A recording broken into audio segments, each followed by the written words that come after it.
Сау саламатсыздар ма қымбаттыларым, күндеріңіз сәтті өтсін. Таңда жазылған өлеңімді оқып берейін. Сәлем достар, айту керек әрбір күн. Жақсы сөздер құйылады көмейден.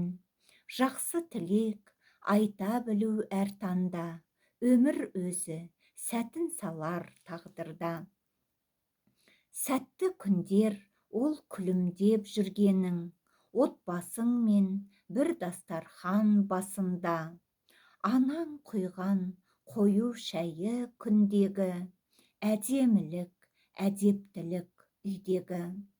Бал бұл жайнап, балалық шақ көрікті, бата берген әке сөзі әдемі. Тәртіп болса, тәрбиелі болады. Сыйлар болар әр кезде де отбасын. Сөз құдірет, сөз сүйектен өткізер, мәнің тауып айта білсен әр кезең. Сау саламатта болыңыздар. Әдемі, сұлу да сүйкімді сөздеріңіз көп болсын, жақсы тілектер болсын. Негізі сөз құдірет деп айтады қазақ халқы.